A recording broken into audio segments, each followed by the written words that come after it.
करके और फिर गीत गोविंद का पाठ करते हैं। अभी कहीं के वैष्णव आए थे और वो जब आए तो रोते ही रहे जितनी देर मेरे सामने बैठे। मैंने कहा आप क्यों ऐसे हो रहे हो? बोले महाराज जी आपकी हमने बस ऐसी चलते चलते कथा लगा ली थी, आप उसमें बोल रहे थे कि ठाकुर जी का साक्षात्कार करना है तो जयदेव महाप्रभु के गीत गोविंद का पाठ करो, सामने खाली आसन रख के, पवित्र शुद्ध आसन, उस पर इत्र वित्र लगा के कि लाल जी आके आप विराजो, हम आपको पाठ सुना रहे हैं। गीत गोविंद का हमने 20 दिन ही पाठ किया था कि उसके बाद ऐसा प्रत्यक्ष अनुभव हुआ कि मधुर चंदन की सुगंधी आ रही है और नन्हे से सलोने से बाल गोपाल जी वहां पर बैठ करके एक क्षण के लिए ऐसी छवि दिखी कि ठाकुर जी सुन रहे हैं, ठाकुर जी श्रवण कर रहे हैं। श्री नाभा गोस्वामी जी भक्तमाल में वर्णन करते हैं कि एक मुस्लिम व्यक्ति ने पूछा किसी हिंदू से कि तुम्हारे खुदा का दर्शन करना है मुझे, बताओ कैसे होगा? तो उस हिंदू व्यक्ति ने गीत गोविंद दिया, बोले लो इसका पाठ किया करो और नित्य आसन बिछा करके सामने तब पाठ किया करो, हमारे ठाकुर जी आएंगे। तो वो मौलवी थे, संस्कृत आती थी उनको, तो रोज पाठ करते थे गीत गोविंद का। गीत गोविंद में बहुत सारे पद हैं और हर पद अष्टपदी है। दशावतार स्तुति इतनी सुंदर है गीत गोविंद की, उसमें 10 अवतार है, इतना सुंदर है गीत गोविंद का एक अष्टपदी है, मुझे बहुत अच्छा लगता है वृंदावन का। धीर समीरे यमुना तीरे बसती बने वनमाली, बसती बने वनमाली, ये भी गीत गोविंद है। तो गीत गोविंद का वो मौलवी जी रोज पाठ करते थे सामने आसन रख करके।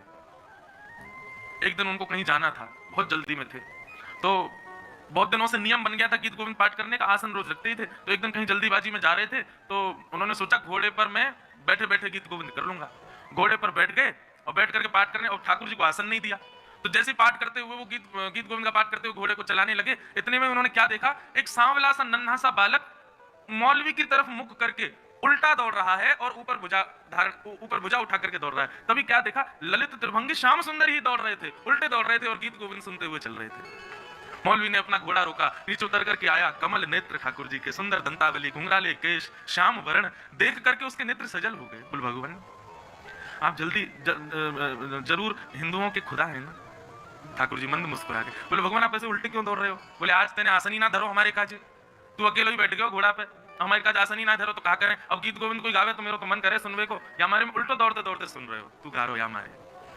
इसलिए गीत गोविंद का कभी भी पाठ करो बंधु, एक आसन जरूर पधराओ और ऐसा भाव रखो, हे लाल जी आप पधारो, निश्चित ठाकुर जी आते हैं गीत गोविंद सुनने के लिए, इतना प्रिय है ठाकुर जी।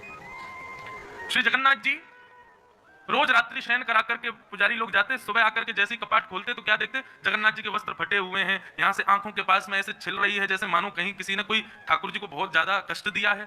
पुजारियों ने निवेदन किया भगवान कि आपके वस्त्र फटके से जाते हैं और आपके अंग प्रत्यंगों पर इतने कांटे क्यों लगे हैं? तो जगन्नाथ जी बोले जगन्नाथपुरी को एक माली है और उस माली की पुत्री वो किसी गुरुजन से गीत गोविंद सीख करके आ गई है। अब वो जब अपने वन में बैगन तोड़ने के लिए जाती है तब गीत गोविंद गाती है और उसको सुनने के लिए मैं उसके पीछे पीछे जाता हूँ। वहां इतने सारे कांटे होते हैं मुझे पता ही नहीं चलता, वो सब कांटे लग जाते हैं, मेरे वस्त्र फट जाते हैं। तब महाराज पुजारियों ने उस माली की कन्या को बुलवाया और श्री जगन्नाथ जी के सामने बैठाया, बोले अब यहाँ गाया करो गीत गोविंद। जैसे उसने गीत गोविंद गाया महाप्रभु जगन्नाथ जी झूमने लगे और झूमते झूमते पुजारी जी से बोले इसको लाओ मेरे हृदय से लगा दो। जैसे ही ठाकुर जी के हृदय पर उसको जाकर के आच्छादित किया, हृदय से लगते ही उसने अपने प्राण त्याग दिए और ठाकुर जी में विलीन हो गए। ऐसा है गीत गोविंद। 2024 प्रारंभ हो गया है, आज 31 दिसंबर तक प्रयास करना, बिना नागा किए एक दिन भी नित्य गीत गोविंद का पाठ करो। बंधुओं ये भक्तों के द्वारा रचित जितने भी भाव है ना, इनको आप किसी भी अवस्था में कर सकते हो, उसमें कोई दिक्कत नहीं है। आप इसका पाठ करो, नित्य पाठ करो। और एक बात याद रखिएगा, ये 365 दिन का जो आज से आप संकल्प लेने वाले हो ना कि हम रोज करेंगे गीत गोविंद का पाठ, इसमें जो विक्षेप आएगा निश्चित है कि एक आध दिन तो छूटेगा, वो विक्षेप ठाकुर जी ही भेजेंगे। क्योंकि ठाकुर जी ऐसे ही आनंद करते हैं कि ऐसा कुछ करूं कि कर ही नहीं पावे। लेकिन आप भी दृढ़ संकल्प कर लेना, बोले ठाकुर जी चाहे आपकी जितनी जोर हो लगा लो, हम तो रोज पाठ करेंगे, हम एक दिन भी बेनागा नहीं करेंगे। आप निश्चित मानिए बंधु, वृंदावन धाम में बैठ करके हम आपको अपनी जिम्मेवारी पर कहते हैं, ठाकुर जी निश्चित आपको दर्शन देंगे। 1 वर्ष 2 वर्ष की बात नहीं, इसी वर्ष में ही हो जाएंगे। हम तो पहले से ही संकल्प करके बैठे हैं, भैया 2024 कहाँ तक वेट करते रहे, 25 आ जाएगी, फिर 26 आ जाएगी, 30 आ जाएगी, बूढ़े बड़े हो जाएंगे हम लोग। यहाँ तो कई बूढ़े बड़े बैठे हैं बेचारे, 2030-35 तक तो वो कट लेंगे। लेकिन हम लोगों को युवावस्था में भक्ति मिल गई है, तो ये लंबी आंकड़े नहीं जाने चाहिए। दृढ़ संकल्प कर लो बंधु, हर 1 जनवरी को, ये इस वर्ष तो ठाकुर जी को आना ही पड़ेगा हमारे पास। ऐसी दृढ़ता अपने चित्त में लिया। अरे मोटिवेशन लाते हैं लोग, इस साल हम ये करेंगे, इस साल हम जिम जाया करेंगे, इस साल हम ये खाया करेंगे, इस साल माता पिता के सम्मान को सेवा करेंगे, ये करेंगे। अरे आज संकल्प लो कि इस वर्ष ठाकुर जी का प्रत्यक्ष साक्षात्कार करेंगे। ठाकुर जी नहीं मिलेंगे, चलो इतनी योग्यता नहीं सीधे ठाकुर जी मिले, तो ठाकुर जी की सहचरी विशाखा जी दिख जाए, श्री ललिता जी दिख जाए, सूरदास जी दिख जाए, मीराबाई दिख जाए, कोई कोई वैष्णव का ही दर्शन हो जाए, फिर धीरे धीरे ऊपर बढ़ेंगे तो कोई आचार्य का दर्शन हो जाए, आचार्य के बाद तभी तो ठाकुर जी, वैष्णव एक वैष्णव का दर्शन हो गया तो निश्चित ठाकुर जी दर्शन देंगे। बस प्रतीक्षा करो। तो दृढ़ संकल्पित हो जाओ बंधुओं इस वर्ष में। ठाकुर जी, राधारमन जी, आप चाहे जितना जोर लगा लो, या वर्ष तो हम मिलके रहेंगे आपसे, आपको मिलना ही पड़ेगा। इस संकल्प के साथ प्रवेश करो। आज विश्राम दिवस, कथा विलंब से शुरू हुई, हम तो तैयार थे, यहाँ तैयारियों में थोड़ा समय था। फिर हमारे लाल जी, उनको भी, अच्छा चाहे कितनी जल्दी कथा हो, लाल जी हमारे उठते 7:30-8 बजे ही, उससे पहले उनको उठा देंगे तो पूरे दिन हमारे कहीं ना कहीं दर्द रहेगा शरीर में। लाल जी कहेंगे दारी कहते हैं मैं उठाए कैसे जल्दी, मैं थक गऊँ। कल कथा में आए तो और थक गए, आज पूरे दिन सफर है उनका। अब यहाँ से हम घर थोड़ी जाएंगे, सीधे एयरपोर्ट ही भगेंगे। तो सुबह उनको स्नान ध्यान करा करके, स्नान क्या करते हैं हमारे लाल जी, रोज नहाते थोड़े ही हैं। अरे बड़े विचित्र हैं भैया ठाकुर जी, गीलो कपड़ा करो, गाल पहुंच दो, हाथ पहुंच दो, बस है गो स्नान। ये जितने नियम है शुद्धि के सब हमारे काज ठाकुर जी का कचूना है। और जगन्नाथ जी की तो पूछो ही मत। श्री जगन्नाथ महाप्रभु जी के सामने तो बड़े बड़े शीशे रखे जाते हैं, और सब जगन्नाथ जी उन शीशों में अपने आप को देखते हैं, तो पुजारी जी शीशों में ही पानी डालते हैं, जय हो जगन्नाथ जी, नहा लिए जगन्नाथ जी, हाँ आनंद आ गो, ऐसी नवाई दो। प्रतिबिंब नहाता है जगन्नाथ जी का। तो साल में एक बार स्नान पूर्णिमा पर स्नान करते हैं, और वह स्नान में बीमार पड़ जाए, बुखार आ जाए ठाकुर जी, और महाराज 15-20 दिन के लिए चले जाएं, ठाकुर जी को थर्मोमीटर वगैरह लगा के लोग फोटो वोटो डाल देते हैं, ऐसा तो नहीं है। पर ठाकुर, अच्छा इसके पीछे बड़े रहस्य बंधु, जगन्नाथ भगवान साल भर एकादशी नहीं करते, वहां पर रोज दाल भात बनती है, पर ठाकुर जी बड़े चतुर हैं। ये स्नान पूर्णिमा के बाद जितने दिन बीमार रहते हैं उतने दिन केवल औषधि पीते हैं। मतलब ठाकुर जी पूरे साल भर की एकादशी एक संग कर लेते हैं, एक साथ सारी एकादशी निर्वहन कर लेते हैं अपनी, और फिर साल भर खूब दाल भात खाते हैं प्रेम से। बाकी एक भाव ऐसा बंधुओं, जितने भी वैष्णव जाते हैं जगन्नाथ जी के सामने, सब अपने आर्त, अपने दुख, अपनी पीड़ा श्री जगन्नाथ जी को बताते हैं। अच्छा ये भागवत का नियम है कि 7 दिन तक व्यास श्रोताओं को आशीर्वाद देता है, और अंतिम दिन श्रोताजन जब कथा पूर्ण हो रही होती है तो व्यास को आशीर्वाद देते हैं कि भैया आप ऐसे ही कथा सुनाते रहो, ऐसे ही हमको ठाकुर जी से मिलाते रहो, और भगवान कृपा करें आपको भी जल्दी ठाकुर जी मिले, तो आप सब भी नव वर्ष पर हमको आशीष प्रदान करो, श्री जी कृपा करें। ये तन, ये मन, ये वाणी, ये सब कुछ और किसी काम की नहीं, हम और किसी काम के हैं ही नहीं। हमसे आप अगर कुछ और उम्मीद रखते हो कि महाराज जी आप ये भी कर लो, हमसे बिल्कुल नहीं हो पाएगा, हम और किसी लायक है ही नहीं। हम पे बस एक ही काम आता है, ठाकुर जी के गुणगान गाना। इसके अतिरिक्त ये देह और किसी भी कार्य को करने में बिल्कुल सक्षम नहीं। ये हम आपको बिल्कुल कह रहे हैं, हम बाकी के सब कार्यों में नालायक हैं, लेकिन ठाकुर जी कथा गाने और सेवा करने में थोड़े लायक हैं बस। भगवान का विवाह श्री रुक्मणी जी के साथ में हुआ। लोग बाग पूछते हैं श्री किशोरी जी से क्यों नहीं हुआ, श्री राधा रानी से क्यों नहीं हुआ। बंधुओं, श्री राधा रानी से ठाकुर जी का ब्याह हुआ है, लेकिन एक बात मेरे मन में जो खटकती है वो ये कि ब्याह होने के लिए, ब्याह करने के लिए अपने से विलग वस्तु का, व्यक्ति का होना बहुत जरूरी है। किशोरी जी ठाकुर जी से विलग नहीं है, वो ठाकुर जी में ही है। स्वयं श्री कृष्ण ही श्री राधा है, श्री राधा ही श्री कृष्ण है। इसलिए स्वयं से विवाह नहीं हो सकता। वृंदावन की रीति यही तो है कि श्यामा श्याम, आपको पता है बिहारी जी जब प्रकट हुए थे तो ऐसे थोड़े ही होते। स्वामी श्री हरदास जी निधिवन राज में रोज एक खाली कुंज को प्रणाम करते थे। एक दिन उनके शिष्यों ने पूछा, बोले भगवान आप ये खाली कुंज को दंडवत करते हैं, क्या है यहाँ पर। तब उन्होंने विठल विपुल बिहारिन देव जी को आज्ञा की, बोले आप जाओ, जाकर के प्रणाम करो और थोड़ा भाव रख के फिर देखना, आपको दिखेंगे। तब उन्होंने जाकर के, अभी बिहार पंचमी निकल करके गई, उसी दिन जाकर के प्रणाम किया। और स्वामी जी ने एक और आज्ञा करी थी, बोले जाओ जाकर के प्रणाम करो और जब दर्शन हो ना तो वहां से प्रसाद लेकर के आना। विठल विपुल बिहारिन देव जी गए, जाकर के उन्होंने प्रणाम किया। प्रणाम करके जैसे देखा तो श्यामा श्याम युगल कुंज में विराजमान दोनों, एक तरफ किशोरी जी, एक तरफ ठाकुर जी बैठे, और ललिता विशाखा सेवा में। बिहारिन देव जी ने भुजा उठा करके पहले तो दर्शन करते रहे बहुत देर तक, फिर कहा कि गुरुदेव ने आज्ञा की कि प्रसाद लेकर के आना, कुछ प्रसाद दीजिए। तब किशोरी जी ने ठाकुर जी को देखा, ठाकुर जी ने किशोरी जी को देखा, एक दूसरे ने गले में गलवैया डाली, और किशोरी जी ठाकुर जी में, ठाकुर जी किशोरी जी में विलीन होकर के एकाकार रूप धारण करके श्री बिहारी जी के रूप में प्रकट हो गए। और ललिता विशाखा सहचरियों ने वही बिहारी जी को जाके बिहारी देव जी को प्रसाद रूप में दिया। तब हमारे वृंदावन में कौन पधारे? भुवन चतुर्दश की सुंदरता निधिवन करत बिहार। भुवन चतुर्दश की सुंदरता निधिवन करत बिहार। श्यामा प्यारी कुंज बिहारी, श्यामा प्यारी कुंज बिहारी, और जय जय श्री हरिदास वृंदावन प्यारो वृंदावन, ओ वृंदावन प्यारो वृंदावन। तो ठाकुर जी और श्री जी विलग नहीं है बंधुओं। विलग हों तो ब्याह करना पड़े ना, वे तो एक ही है। मैं तो कहता हूं भैया वृंदावन आओ, अगर आपने राधा रमण राधा वल्लभ बिहारी जी को केवल कृष्ण रूप में देखा तो आपने दर्शन किया ही नहीं है। ठाकुर जी का वाम अंग श्री जी है, उसमें श्री जी को ढूंढो, श्री जी का दर्शन करो। इसीलिए हमारे वृंदावन बिहारी लाल का श्रृंगार देखो तो वाम अंग में कभी कभी चोटी धराई जाती है, वाम अंग में कभी कभी सिर पर जो है सुंदर चूड़ामणि धराई जाती है। हमारे बिहारी जी तो लहंगा ही पहने। बिहारी जी कभी केवल चरण दर्शन होते हैं उस दिन ठाकुर जी पजामा पहनते, नहीं तो रोज लहंगा ही पहनते हैं। श्री जी की प्रसादी ही पहनते हैं ठाकुर जी। क्यों? क्योंकि विलग नहीं। तन श्री कृष्ण है, श्रृंगार श्री राधिका रानी। बहुत बड़ा भेद है भैया रस का, वृंदावन का, इसको समझो। ठाकुर जी का वाम अंग जो है, ये वाम हिस्सा जो है, ये श्री जी के रूप में विराजमान। हितहरिवंश महाप्रभु कहते हैं, वसो मोरे नैनन में यह जोरी, हितहरिवंश करी न्यो छावर चिर जियो यह जोरी। ठाकुर जी आपने हमको दो आंख क्यों दी? हितहरिवंश महाप्रभु कहते हैं आपने दो नेत्र क्यों दिए? देखा तो एक आंख से भी जाता है, आपने दो क्यों दिए?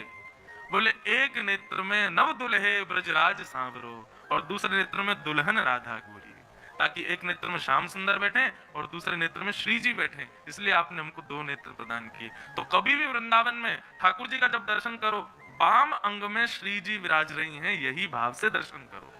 आज आप लोग जा तो नहीं रहे हो यहाँ से, अब सब लोग दर्शन करने जाना, और आज इसी भाव से करना। ठाकुर जी के सिर से लेकर नख तक जो वाम अंग है वो श्री जी है, उसी भाव से ही देखिए। आज अलग ही दर्शन होंगे फिर आपको, क्योंकि वे श्री जी। तो श्री जी से ब्याह इसलिए संभव वैसे तो हुआ है, लेकिन रुक्मणी जी से इसलिए हुआ क्योंकि रुक्मणी जी विलग हैं, रुक्मणी जी अलग हैं। श्री जी तो ठाकुर जी में ही, ठाकुर जी ही। वास्तव में ऐसा कह दिया जाए तो कोई अतिशयोक्ति नहीं, रुक्मणी जी का ब्याह भी श्री जी से ही हुआ है, क्योंकि ठाकुर जी ही श्री जी। और इसी रस को जानने, समझने और पहचानने के लिए इतने रसिक जन वृंदावन में पड़े हैं। हम आप 2-4 मिनट में कैसे समझ जाएंगे इस रस को? पूरा जीवन न्योछावर करो तब भी ये रस समझ में नहीं आए। एक व्यक्ति बोला वृंदावन आ गए महाराज जी, पर यहाँ की परंपरा रीति रस समझ में क्यों नहीं आता? मैंने की यही कृपा है कि समझ में ना आवे, समझ आ गया तो मैंने तुम्हारी योग्यता नहीं, फिर ना समझ ही बने रहो वृंदावन में। भगवान का ब्याह रुक्मणी जी के साथ में हुआ। आगे फिर भगवान का दूसरा विवाह जामवंत की पुत्री जाम्बती के साथ में हुआ। एक समंतक उपाख्यान यहाँ पर सुनाया जाता है। एक मणि थी सत्राजित यादव की। उस मणि की विशेषता ये थी कि वो हजारों किलो सोना रोज देती थी। ठाकुर जी ने मन में विचार किया, इतना किलो सोना रोज देती है, अकेला व्यक्ति इतने धन का क्या करेगा? तो भगवान ने जाकर के सत्राजित से कहा, एक काम करो, अपनी मणि द्वारिका के कार्यालय में जमा करा दो और हमको बता दो तुमको कितना धन चाहिए, रोज उतना सोना हम तुमको दे देंगे, बाकी के से हम द्वारिका का कल्याण कर लेंगे। लेकिन सत्राजित ने मना कर दिया, नहीं मेरी मणि है, मैं अपने पास ही रखूंगा। भगवान बोले जैसी इच्छा। एक दिन सत्राजित का छोटा भाई प्रसेन मणि पहन करके द्वारिका में घूमता हुआ वन की ओर गया। शेर ने प्रसेन को मार दिया, मणि लेकर के शेर चला गया। एक भालू ने शेर को मार दिया, मणि लेकर भालू चला गया। बहुत ध्यान से सुनिएगा, मैं जल्दी जल्दी सुना रहा हूं, लेकिन बहुत अच्छी कथा है। मणि लेकर के भालू चला गया, शेर चला गया, लेकिन पूरी द्वारिका में हल्ला क्या मच गया कि 4 दिन पहले ठाकुर जी मणि मांगने गए थे और उसने देने से मना कर दिया, और आज उसी के भाई को ठाकुर जी ने अगवा करके उसको बंदी बना करके मणि चुरा लिए। पूरी द्वारिका ठाकुर जी पर उंगली उठाने लगे। ये संसार है बंधु। आपको पता है पृथ्वी का नाम क्या है शास्त्रों में? दुखालयम शाश्वतम। ये दुखालय है। भोजन कहां मिलता है? भोजनालय। पढ़ाई कहां होती है? विद्यालय। कार्य कहां किए जाते हैं? कार्यालय। भोजनालय में पुस्तक मिलती है कभी? नहीं। कार्यालय में कभी भोजन किया जाता है? नहीं। तो फिर दुखालय में सुख कैसे मिल जाएगा बताओ? ये दुखालय है, ये सुखालय नहीं है, ये दुखालय है। जैसे लाइब्रेरी में चुप करके कोई खाने की वस्तु ले जाए, ऐसे ही इस दुखालय में छुप छुप करके कभी कभी सुख आ जाता है। नहीं तो निरंतर रहने वाला तो दुख ही है, दुख कभी कम नहीं हो सकता, क्योंकि आप जिस आलय में हो वो दुख का आलय है। आलय कहते हैं घर, और दुख के घर में आप सुख से संबंध बनाना चाहते हो, कभी नहीं हो सकता।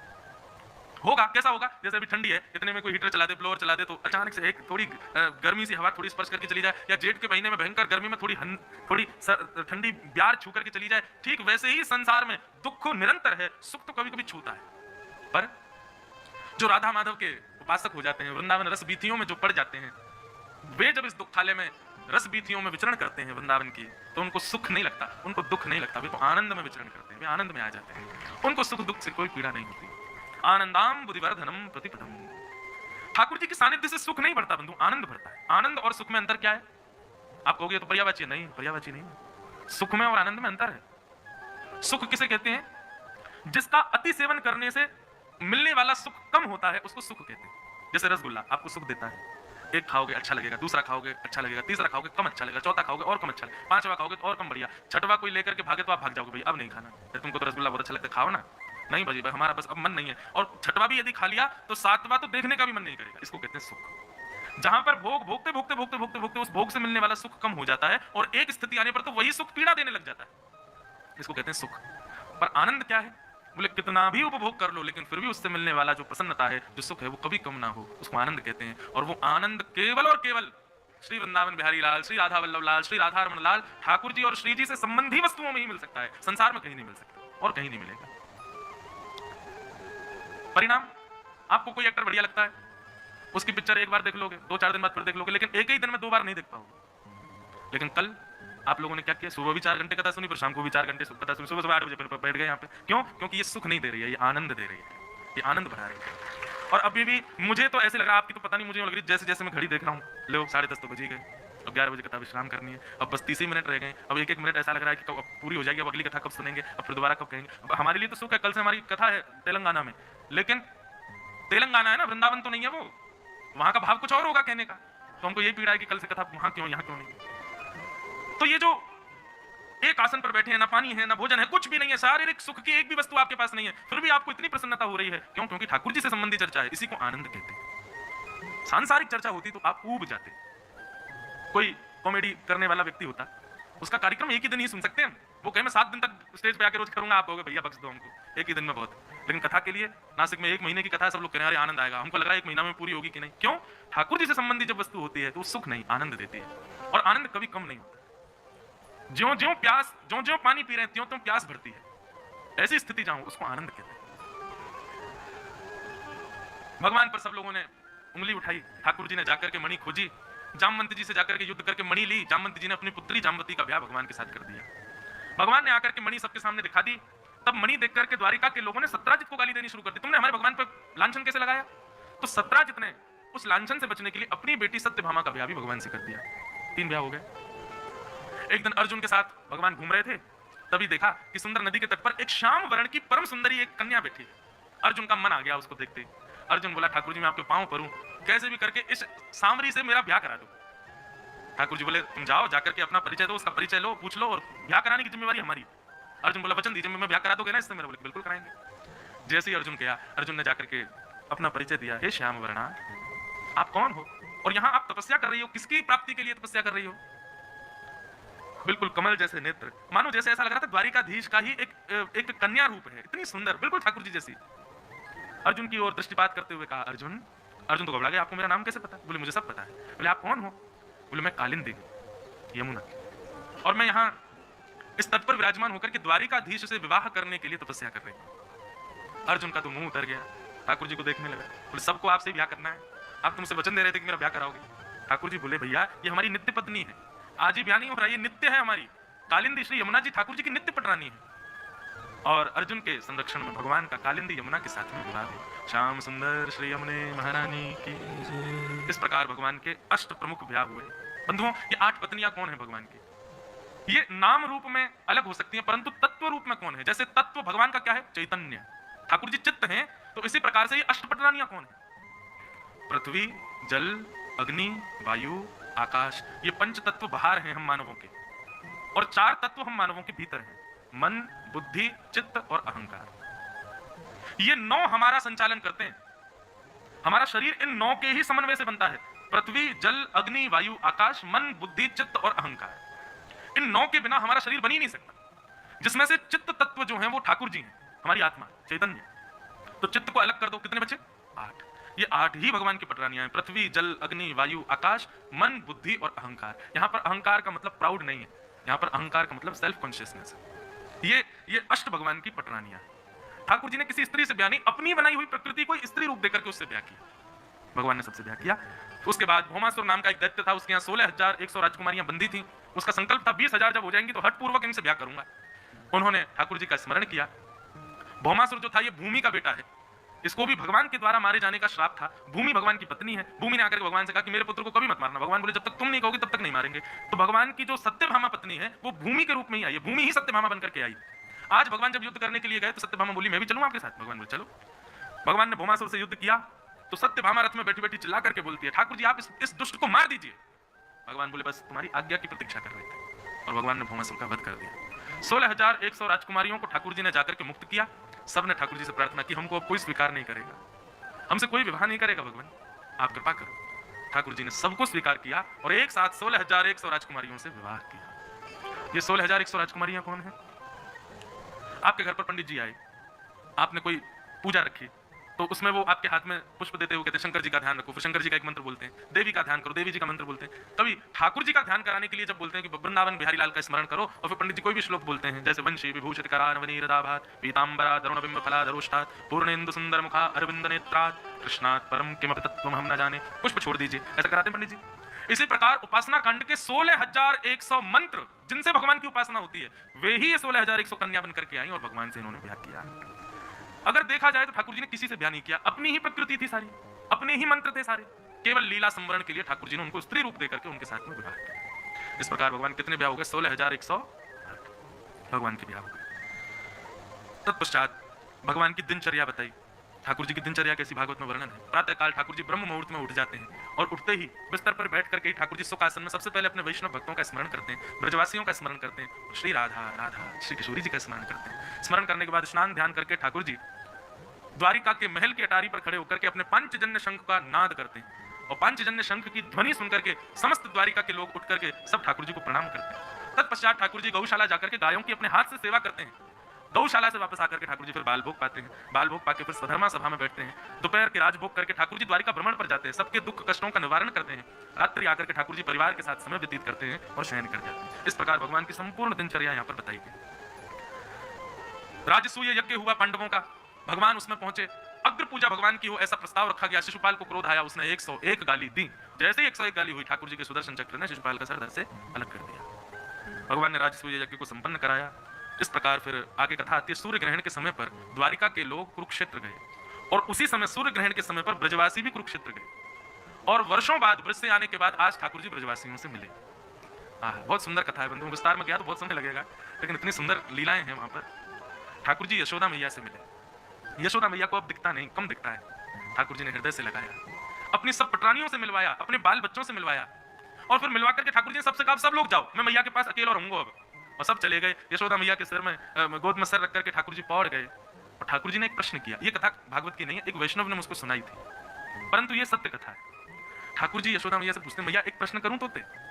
मैया बोली कर लाला। बोले मैया मैं जब ब्रज में गैया चरावे जातो और काऊ काऊ दिना यदि आवे में मुंह को विलंब है जातो तो मेरी मैया ऐसे छटपटा जाती जैसे जल बिन मछली और सबन को जाके पूछती अभी तक लाला ना आयो, अभी तक लाला ना आयो, इतना समय है गयो। अच्छा प्राचीन काल में लोग समय कैसे देखते थे? धूप से, धूप की छाया नाप लेते थे। यहाँ पर छाया आ रही है तो इसका मतलब ये लाला को गौचारण से आवे को समय है। छाया आगे बढ़ गई तो यशोदा मैया तो व्याकुल हो जाती, अभी तक लाला ना आयो, कहावे हो? मैया मेरे नेक विलंब है वे पर तू इतनी विचलित है जाती। मैंने तो ये सोची कि जब मैं मथुरा जाऊंगा तो मेरे मथुरा जाती यशोदा मैया तो प्राण त्याग देगी मेरे विरह में। लेकिन मैया भगवान करे तू सदा जीवे, लेकिन इतने वर्ष है गए मुझको व्रत छोड़े भय और इतने वर्ष है गए तो को मुझे देखे भय, मुझको एक बात बता दे तेरे प्राण अभी तक रुके कैसे? भैया कहीं तने दूसरा लाला तो ना कर लियो कोई, कहीं तो कोई दूसरा लाला तो ना मिल गो भाई के संग रहती हो तो को मेरी याद ना आवे। मुझको तो तेरा प्रेम ऐसा लगता है मैया कि तू मेरे बगैर जी ना पावेगी। यशोदा मैया के नेत्र सजल हो गए। लाला वास्तव में प्राण तो वही समय निकल जाते जहाँ समय तू व्रत छोड़ करके गए हो, पर तेरो एक निगोरो रूप मेरे चित्त में बैठो है। मैं जब जब नेत्र बंद करूं तब तब तेरो वो रूप मुझको दिखाई दे। मैं तो प्रार्थना करूं कि ये रूप तेरो मेरे चित्त से चलो जाए, तू अंतर ध्यान है जाए मेरे हृदय से, तब मैं प्राण त्यागूं, नहीं तो तू तो सदा मेरे चित्त में रहे, यही मेरे प्राण ना निकल रहे लाला। ठाकुर जी बोले ऐसे मेरी लीला को ऐसा कौन सा रूप है मैया तेरे चित्त में? यशोदा मैया बोली मुझको हृदय से लगा लाला, और मेरे हृदय में झांक के देख एक बार तेरा कौन सा रूप है। ठाकुर जी ने मैया को जैसे हृदय से लगाया और हृदय से लगा करके नेत्र बंद करके मैया के हृदय में जब ठाकुर जी ने देखा तो एक भुजा पर गिरिराज जी धारण है, दूसरी भुजा कमर पर रखी है। ठाकुर जी का यह गिरधर स्वरूप यशोदा मैया के चित्त में बैठा है। ठाकुर जी ने उस रूप को देखा, बोले लाला तेने 7 दिन 7 रात्रि तक गिरिराज जी धारण करके रखे, ब्रजवासी सो रहे खा रहे सब क्रिया कर रहे, लेकिन 7 दिन 7 रात्रि तक अपलक नेत्रन से यशोदा मैया लाला को देख रही है, कहीं मेरो लाला भगवान तो ना है, कहीं मेरो लाला ईश्वर तो ना है। और फिर अपने आप को समझावे ना ना यशोदा तेरो लाला तो तेरो लाला है, कोई ईश्वर ईश्वर ना है, ये बार बार अपने मन को समझाती है, ये कोई भगवान ना है, ये तो तेरो लाला है। लाला 7 दिनों तक मुझको यही चिंता लगी रही कि कहीं मेरो लाला ईश्वर तो नहीं है। मैं बार बार देवताओं को पूछूं, बार बार इष्टन को पूछूं कि हे भगवान कृपा करियो मेरो लाला भगवान नहीं हो कहीं। 7 दिन 7 रात्रि तक अनवरत तेरे वह रूप को देखने के कारण अब जब जब मैं नेत्र बंद करूं तब तब तेरी वही छवि मुझको दिखाई दे। लाला वही छवि के कारण मेरे प्राण रुके। ठाकुर जी ने यशोदा जी के उस चित्त के स्वरूप को अपने चित्त में धारण कर लिया, और जब कलयुग प्रारंभ हुआ, लोग जब गोवर्धन पर्वत की महिमा भूल गए, गिरिराज जी पर चढ़ने लगे, गिरिराज जी पर ही दूषित क्रियाएं करने लगे, तब ठाकुर जी ने विचार किया गिरिराज जी की महिमा बढ़ानी पड़ेगी, हम तो अभी पृथ्वी पर नहीं जा सकते, लेकिन क्या करें। तब ठाकुर जी ने यशोदा जी के चित्त में जो ठाकुर जी का स्वरूप था उसी को गिरिराज जी से प्रकट कर दिया, वही है श्रीनाथ जी महाराज। बोलो श्रीनाथ जी महाराज की, वही है हमारे गिरधर लाल। इसलिए श्रीनाथ जी गिरधर लाल जी की सेवा करने वाले को यशोदा जी के भाव से ही सेवा करनी पड़ती है, तभी ठाकुर जी सेवा स्वीकार करते, नहीं तो नहीं करते। ठाकुर जी मिले, कहते हैं कि किशोरी जी भी कुरुक्षेत्र गई थी, तो कृष्ण पटरानियां किशोरी जी को देखने गई और इस भाव से देखने गई हम त्रिभुवन सुंदर की पत्नी हैं, देखें तो सही है राधा रानी कितनी सुंदर है। और रुक्मणी आदि पटरानियां किशोरी जी से मिलने के लिए जैसे ही उनके शिविर में प्रवेश करती हैं, एक परम सुंदरी रूप को देख करके, मृग नैनी नेत्र हैं, घुंघराले केश हैं, अद्भुत छटा, चंद्रमा भी फीका लगे जिसके सामने, रूप देख करके रुक्मणी आदि को तो अपने रूप पर लज्जा आने लगी। बोले हम अपने आप को सुंदर कहती हैं, इसे कहते हैं सुंदरता। प्रणाम किया, हे किशोरी जी हम आपको प्रणाम करते हैं। तुरंत उस कन्या ने रुक्मणी जी को उठाया, कहा मैं तो किशोरी जी की दासी हूँ, किशोरी जी तो भीतर बैठी है। रुक्मणी आदि पटरानियां एक दूसरे का मुख देखने लगी, बोले हम दासी के सामने तुच्छ लग रही हैं, तो श्री जी के सामने हमारा क्या होगा। और भीतर गई तो बाहर जो मिली उससे भी अति सुंदर, निश्चित हो गया ये तो श्री जी होंगी, चरणों में प्रणाम किया। उसने मना कि नहीं नहीं नहीं मैं तो दासी हूं, श्री जी तो भीतर विराज रही हैं। बंधुओं गई तो थी 8 पटरानियां भगवान से मिलने, लेकिन श्री जी तक एक ही पहुंच पाई, क्यों बाकी कहां गई? बोले बाकी तो बाहर की सुंदरता देख के ही मूर्छित हो गई। और जैसे ही रुक्मणी जी ने प्रवेश किया मुख्य द्वार में, असंख्य सुंदरियों के मध्य में तप्त कांचन गौरांगी, आहा ऐसा अद्भुत स्वरूप, उसका वर्णन नहीं किया जा सकता। रूप देख करके रुक्मणी जी जैसे ठाकुर जी को प्रथम बार देख के मूर्छित हो गई थी, वैसे ही किशोरी जी को देख करके मूर्छित हो गई। नेत्रों में सामर्थ्य नहीं है रुक्मणी जी के कि हम श्री जी को देख पाए। श्री जी ने अनुग्रह किया, तब रुक्मणी जी उनका दर्शन कर पाई, प्रणाम किया और कहा सदा के लिए आप चरणों में वास दे दो श्री जी।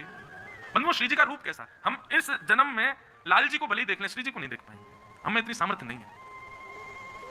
पर श्री जी का रूप कैसा कैसा है, देख करके आपके हृदय में कोई भावना उत्पन्न हो जाए, कोई विषय उत्पन्न हो जाए। पर श्री जी का रूप ऐसा है, आपके भीतर जितने अवगुण हैं, जितने दोष हैं, श्री जी की एक झलक देखते ही वो सारे दोष नष्ट हो जाएंगे, ऐसा श्री जी का स्वरूप है। वर्णन आता है सबसे भयानक दोष व्यक्ति के भीतर है काम, श्री जी को यदि कोई देख ले तो उसके हृदय का काम ही नष्ट हो जाएगा, ऐसा रूप है श्री जी का। इस प्रकार कुछ लीलाएं सुनाई गई हैं, ऐसे श्री जी को हम बारंबार प्रणाम करते हैं। आगे भगवान के परम मित्र श्री सुदामा जी की कथा आती है। कृष्णस्यासीत् सखा कश्चित् ब्राह्मणो ब्रह्मवित्तमः विरक्त इंद्रियार्थेषु प्रशांतात्मा जितेंद्रिय। भगवान के एक सखा हैं जिनका नाम सुदामा है, अकिंचन निष्किंचन ब्राह्मण सुदामा अपनी पत्नी की आज्ञा मान करके आज द्वारिका गए। द्वारिकाधीश ने खूब मधुर स्वागत किया, स्वागत करके द्वारिकाधीश ने सब पटरानियों से मिलाया, पूरी द्वारिका का दर्शन कराया। सुदामा जी से कहा भाभी ने मेरे लिए क्या भेजा? सुदामा जी बोले कछु ना भेजो लाला। लेकिन सुदामा जी एक पोटली में चावल लेके गए थे, लेकिन संकोच कर रहे थे कहीं मेरी दीन दशा और इन चावलों की पोटली देख के कहीं कृष्ण को ऐसा ना लगे गरीब है कुछ मांगने आया, इसलिए छुपा रहे थे।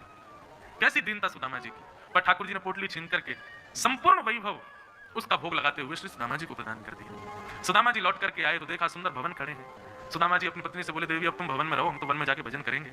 जैसे सुदामा जी जाने लगे तो भवन के भीतर से आवाज आई, जैसे ही पलट करके देखा तो द्वारिकाधीश भवन में ही बैठे थे और सुदामा जी से कहते हैं सुदामा जी संपत्ति निश्चित है मेरे भजन से विमुख करती है, परंतु संपत्ति के ऊपर यदि मैं बैठा हूं तो वो संपत्ति भी भजन को बढ़ाने वाली होगी। संपत्ति केवल अपनी इच्छा पूर्ति लोक रंजन के लिए है तो वो संपत्ति मेरे भजन को घटाती है, लेकिन उस संपत्ति का प्रयोग यदि मेरे उत्सव, मेरी लीला, मेरी कथा के लिए किया जाता है तो वो संपत्ति लोक रंजन नहीं, वो संपत्ति नरकगामी नहीं, वो संपत्ति मेरे चरणों की प्राप्ति कराती है। आप कृपा करके संपत्ति को स्वीकार करो। सुदामा जी की मधुर कथा सुनाई गई। भगवान के संपूर्ण वंश को भगवान के बालकों के द्वारा किए गए दुष्क्रिया की वजह से श्राप लगा और ब्राह्मणों ने, संतों ने श्राप दे दिया कि तुम्हारा पूरा यदुवंश एक दिन लड़ता झगड़ता हुआ सब सर्वनाश हो जाएगा। ठाकुर जी के सन्मुख ही संपूर्ण यदुवंश का सर्वनाश हो गया। बलराम जी आज्ञा लेकर के क्षीर सागर में प्रवेश कर गए। शेषनाग हैं, ऐसे शेषनाग के अवतार श्री बलराम जी को हम प्रणाम करते हैं। ठाकुर जी ने मन में विचार किया, अब हमें भी लीला पूरी करनी है, और वृक्ष के नीचे बैठकर के भगवान ने उद्धव, मैत्रेय मुनि और कुछ विशिष्ट जनों को भागवत धर्म का उपदेश किया। बहुत सुंदर है बंधुओं भागवत धर्म। हम प्रयास करते हैं कि हर वर्ष बद्रीनाथ में कथा हो और वहां केवल भागवत धर्म, कृष्ण उद्धव संवाद का प्रवचन हो। इस साल तो हम जा नहीं पाए, पर अगली वर्ष जरूर जाएंगे। वहां प्रसंग ही केवल भागवत धर्म का होता है, जहां कृष्ण उद्धव संवाद होता है। बहुत सुंदर प्रसंग है। 2 श्लोकों में हम इसको श्रवण करके कथा को विश्राम करेंगे। ठाकुर जी कहते हैं, कायेन वाचा मनसेन्द्रियैर्वा बुद्ध्यात्मना सकलं परस्मै नारायणायेति समर्पयेत्। करोमि यत् यत् सकलं परस्मै नारायणायेति समर्पयेत्। ठाकुर जी कह रहे हैं, काया से, वचन से, मन से आप कुछ भी करो, सब ठाकुर जी को अर्पित करो, ठाकुर जी को निवेदित करो। बंधुओं, एक बात सदैव याद रखना, हम लोगों का एक स्वभाव हो चुका है कि हम अपने सद्गुणों की तो गिनती करते हैं, अवगुणों की कभी गिनती नहीं करते। अपने सद्गुणों को सब गिनते हैं और गिनाते भी हैं। 2024 में एक संकल्प और लीजिए, आज के बाद हमने अच्छा क्या किया इसकी गिनती बंद करो, हमने भजन कितना किया इसकी गिनती बंद करो। आजकल एक नई माला आ गई है, वो लोग ऐसे बटन दबाते रहते हैं, ऐसे बटन दबाते रहते हैं। यहाँ पे भी अगर किसी के पास हो, कोई दिक्कत नहीं है, करो, ठीक है, अच्छी बात है, परंतु हमारी एक बात कर लेना, क्या उसमें जो नंबर आते हैं ना, वहां पर टेप लगा देना, दिखे नहीं। हम जब को, हम अच्छे कर्मों को, भगवत भजन को गिनते क्यों हैं? माँ कभी गिनती है कि मैं अपने पुत्र से कितनी बार प्रेम करती हूँ, पति कभी गिनता है कि मैं अपनी पत्नी से कितना प्रेम करता हूँ, तो फिर हम ठाकुर जी से इतना प्रेम करते हैं, इतना नाम जप करते हैं, इसकी गिनती क्यों करते हो? आज एक संकल्प लीजिए कि आज के बाद भगवान नाम और सद्गुण हमने जितने किए इनकी गिनती बंद करो। इनकी कोई गिनती होनी चाहिए, गिनती करनी है तो अवगुणों की करो, गिनती करनी है तो ये जो मशीन है ना ऐसे ऐसे जपने वाली, इसको ले लीजिए, सब लोग खरीद लेना, और आज के बाद किसी को बुरा बोलो सुई बटन दबाना, कुछ गलत करो सुई बटन दबाना, कुछ गलत खाओ सुई बटन दबाना, और फिर महीने बाद देखा करना। जिस भजन के 1 लाख आंकड़े होने पर आप नाचने लग जाते हो, कब 1 महीने में जब उसके 1 लाख पहुंचेंगे, अरे राम कितने पापी हम लोग, कितना गंदा करते हैं। संभलोगे, व्यक्ति उसी दिन समझ जाएगा, उसी दिन उसका स्तर समझ जाएगा जिस दिन वो अपना भजन गिनना बंद कर देगा। गिनती मत करो। ये बात मैं इसलिए कह रहा हूँ, मेरी जब 50 कथाएं हो गई थी ना, तो मैं गिनती करता था कितनी कथा होगी, कितनी कथा होगी, तो 50 कथा जब हुई तो मुझे अभिमान हुआ, अरे हमने तो 50 कथा कर ली भैया। उस दिन अभिमान आया, उसी दिन से ही संकल्प कर लिया, आज के बाद कथा नहीं गिनेंगे। हम कथा कितनी कर रहे हैं, हम भजन कितना कर रहे हैं, हम उत्सव कितने कर रहे हैं, हम ठाकुर जी का नाम जप कितना कर रहे हैं, हम संतों की सेवा कितनी कर रहे हैं, हम वृंदावन कितनी बार जा रहे हैं, हम खाटू श्याम कितनी बार जा रहे हैं, हम बद्रीनाथ कितनी बार जा रहे हैं, इसकी गिनतियां बंद करो। गिनती करनी है तो हम गलत कितना कर रहे हैं इसकी करो। आज ही मशीन खरीदो सब लोग, और अब तब दबाना जब कुछ गलत करो, और उसका एक नियम रखना, उसको देखते मत रहना, उस पर एक वो व्हाइट टेप आता है ना जिससे दिखे ना, वो लगा देना उसके ऊपर। मैं भी करने वाला हूं, और फिर 1 महीने की, हर महीने की पहली तारीख को टेप हटा के देखा करना, तब देखना हृदय में कैसी ज्वाला सी जलेगी, तब मन किया करेगा, अरे राम भगवान कृपा करो, श्री जी कृपा करो, बहुत पाप हो रहे हैं, पिछले महीने 5000 पाप किए मैंने, बताओ कहाँ अभी गिनते हो 5000? हमने वो एक वॉच आती है ना, वो एप्पल वॉच पर स्टेप्स काउंट होते हैं, हमारी माता जी पहनती हैं रोज, मेरे साथ देख आज कितने चरण चले। मैंने भैया ऐसी गिनती पापों की भी होनी चाहिए, हर दिन व्यक्ति ऐसी एक वॉच बने, उसमें रोज पता चले कि हम कितने पाप कर रहे हैं, रोज रात में देखो। गिनती करनी है तो अपने दूषित कर्मों की करो, भजन की गिनती क्यों कर रहे हैं, सत्कर्मों की गिनती क्यों कर रहे हैं? अच्छे कर्मों की गिनती नहीं, गिनती करनी है तो दूषित कर्मों की करो। आप श्रेष्ठ जो कुछ भी करते हो, यदि उसकी गिनती कर रहे हो तो मतलब आप उसका श्रेय ले रहे हो।